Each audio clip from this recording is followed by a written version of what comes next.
So, Joe, Notre Dame, the keys to victory. What does the Notre Dame Fighting Irish, for the first time since 1988, something that they've been coveting, wanting to get back to and winning it? What does Notre Dame got to do to win their first national title since 88? So flipping what I just brought up with Ohio State from the Notre Dame perspective, winning this football game runs through Riley Leonard. It is, again, biggest cliche in sports. I bring this up every time we talk about quarterbacks for matchups and how important they are. Riley Leonard has been the driving force for Notre Dame's success since the NIU game and on this playoff run, because he has been playing cleaner football, not perfectly clean football because of the 2 interceptions that he threw against Penn State, but he has been making the right decisions in certain areas of knowing when to escape the pocket, knowing where he can find certain receivers on dump offs and take the layups. The biggest part for me here is in 2 bits with Riley Leonard. 1, take the layups. Do not try to chuck threes. Riley Leonard is not successful when he tries to attack downfield. He thinks that he can do it, and he's got the arm talent to do it. But the problem is that he just does not do a good job of reading deep route concepts. It almost always leads to backbreaking turnovers, and it is incredibly frustrating. There needs to be an emphasis in this game that if you feel like you see something opening up, Caleb Downs is not the safety to test. He is not the guy that you should be testing over the top. If you think that you see an opening, he's going to come out of nowhere to make a play on that football. Take the layups. There have been opportunities, as I pointed out earlier, where you saw on the 2 interceptions that Mitchell Evans was open on the first one, coming across the middle of the field. That would have been a 6-7 yard gain. And Jordan Faison was open for what would have been a 6-7 yard gain. Take the layups. You have been methodically moving the ball down the field. Trying to produce these big splash plays through the air is just not what has been the blueprint for them doing as well as they did. And then the other part with Riley Leonard, read option game, I think, is your biggest friend in this. It was one of the biggest ways that they were able to produce success running the football. That drive that they led at the start of the 3rd quarter where they marched down the field, some of them were delayed handoffs, and a good bit of those plays were read option opportunities where it felt like Penn State was really waiting for Riley Leonard. And then that was what was able to ignite Jeremiah Love into having a big second half. They started to get him the ball. They started to get him opportunities with less pressure on his shoulders and less guys in the box. And he was able to march the ball down the field that way. So it all flows through Riley Leonard as a runner and as a passer. And they need to be very, very intentional on how they're getting, distributing the ball and what they're doing with it. So I agree that this game, for you to win, is going to have to run through Riley Leonard. You're going to have to be methodical as hell. I agree with you. Him throwing the football, okay, he's made some big throws. I don't want to take away that he's made big throws in big situations. You make him do it enough, he's going to make mistakes. And quite frankly, Penn State almost made him get into too many of those situations.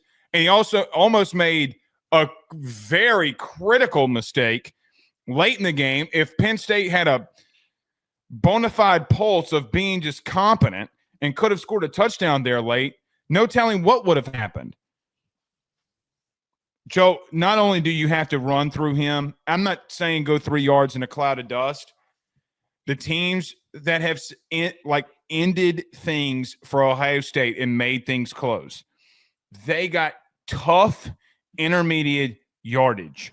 Yep. I don't care what anybody tells me. Quinn Ewers looked much better than he had all year for one reason.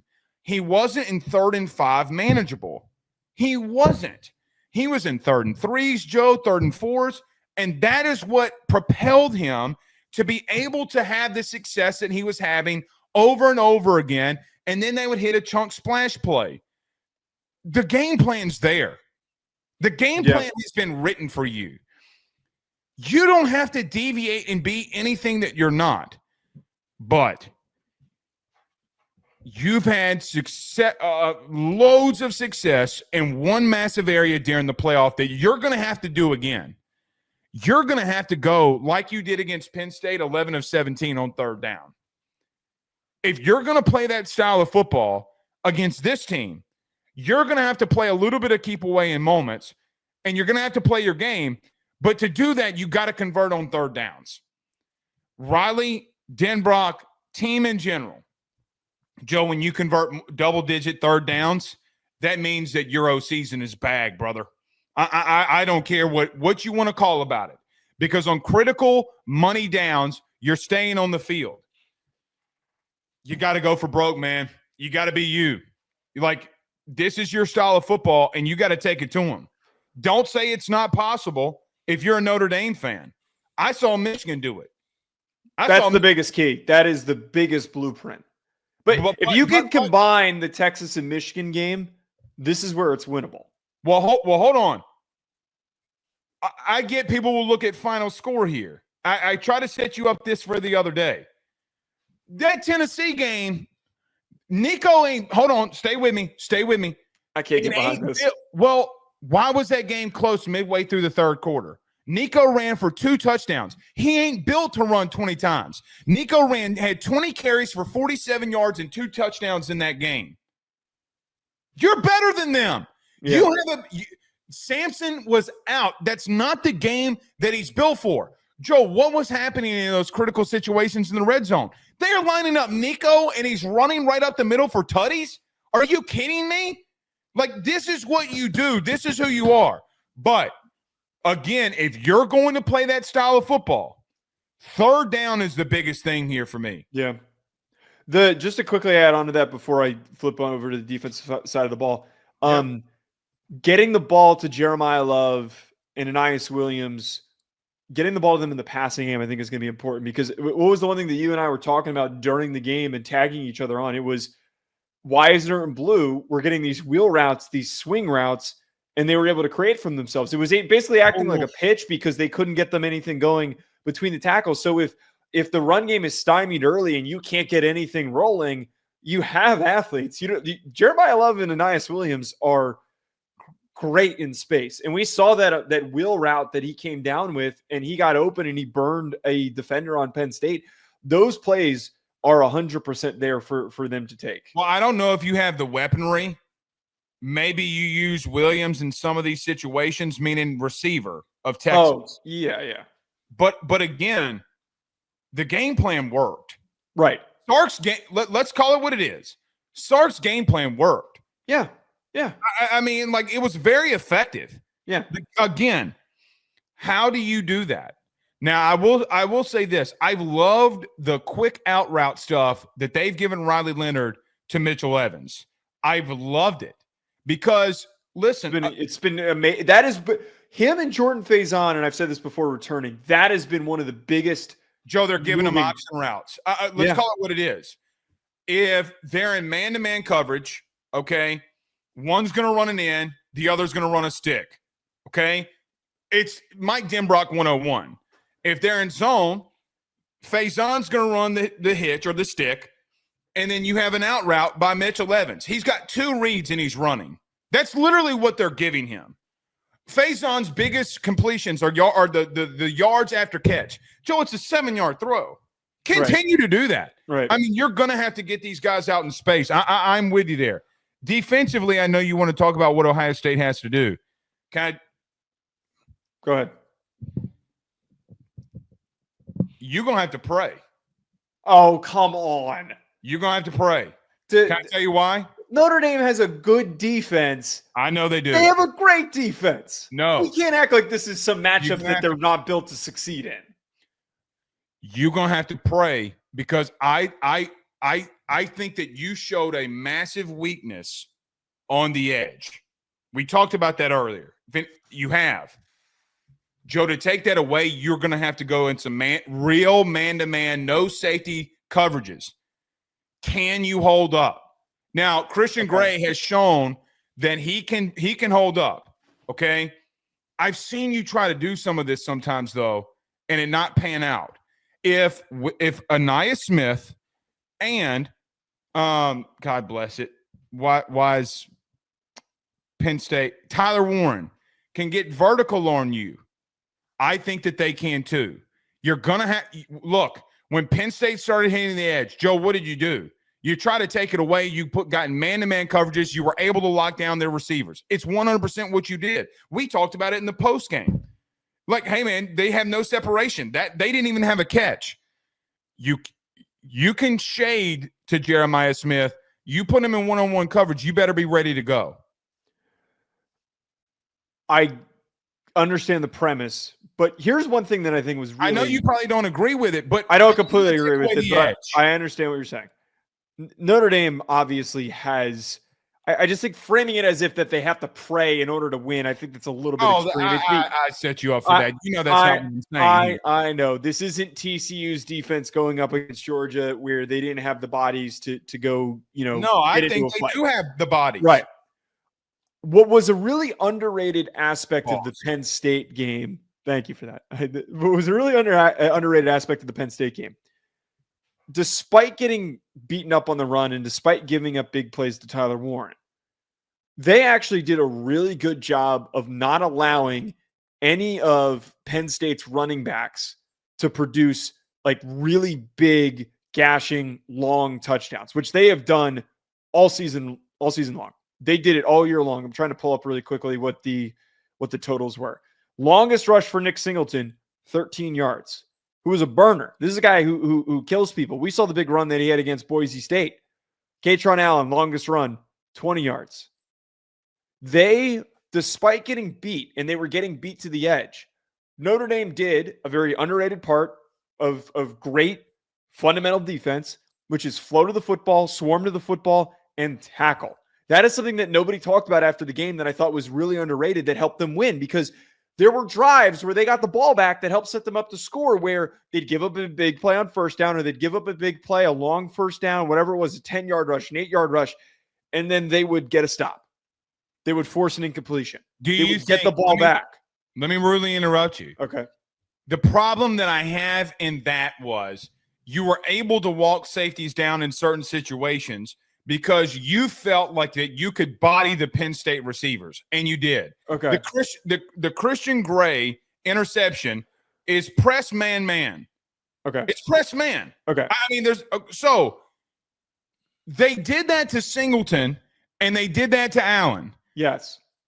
Are you going to be able to replicate that with receiving core that you might not be able to do that to now?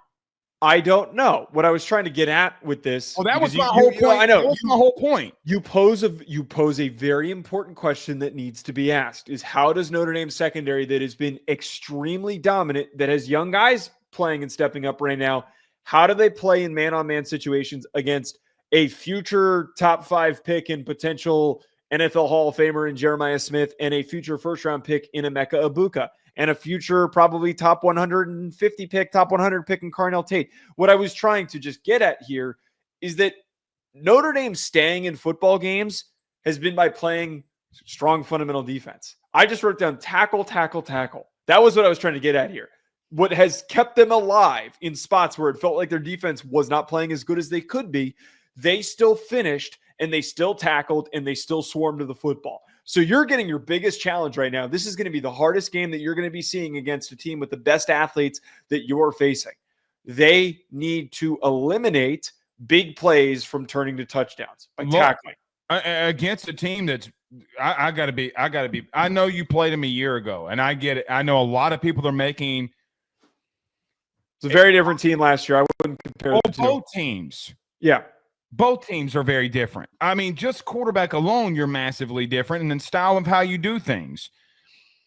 Joe, listen, man, I'm telling you right now, this game's won and lost too defensively. I think you can hold up in certain situations in the run game. I really do. I just don't know that if they're hitting you on the edge early and you're having to walk down, that they're not going to tee off on you. That's the biggest concern for me if I'm Notre Dame. Now, the other way to counteract that is you got to play complementary football offensively and just hold on to that damn football. It's like Coach Yost and Remember the Titans. Hold on to that damn ball, Petey. You better hold on to that thing. You better not give it to him. I'm trying to go in there and get 35 minutes of time of possession minimum. Yeah, that's 100%. I don't disagree with that. Minimum. Listen, everybody wants this is what I've seen from people that I don't want to say this. This is what I've seen from people over the last couple of days, Joe, when since the post of Ohio State, Texas, oh man, Ohio State came down to Norm. I'm like, man, y'all doing Texas a disservice defensively. You're doing them a massive disservice. That team's got a lot of NFL dudes on it. Yeah. They just play up and down to the level of their opponent. They have all year. Joe, that defense, listen, what gave Texas success? Can you replicate it? Well, so that was my last point.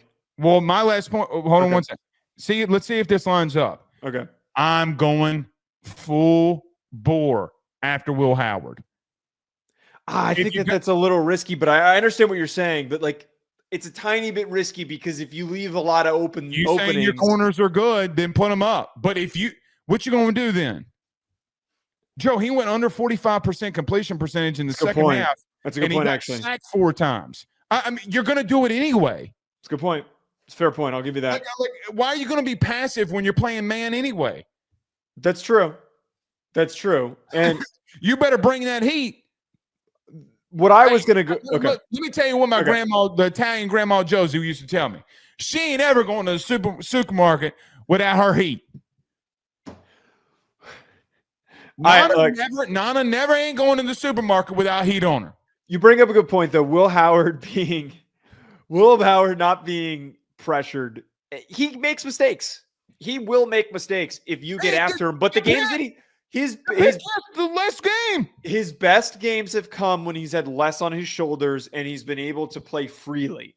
But I wrote down that you got to do everything possible to take Jeremiah Smith out of the game, because what we learned was that Texas being really prepared to remove Jeremiah Smith not only slowed down Ohio State's offense, but it also led to the 1 turnover. Now, Texas did not score off of that turnover, but the pick that he threw, I went back and rewatched it. He couldn't have tried to force the ball anymore to Jeremiah Smith. I'll give him this, though.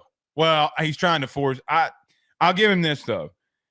The first half for him, though, he was dotting shit up. He played a good game, but just like Riley Leonard, they're 2 very different quarterbacks. They both have played really well, but they've also both made mistakes. The biggest question, and again, this is super cliche, and I don't care if it's cliche, and anyone wants to say it's lazy. Which quarterback plays the best? Last time, what happened for both of these teams?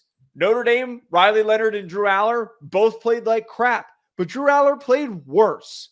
Quinn Ewers, Will Howard, both of them had turnovers in bad spots, but Quinn Ewers' mistake came in a much worse time in a much more critical area.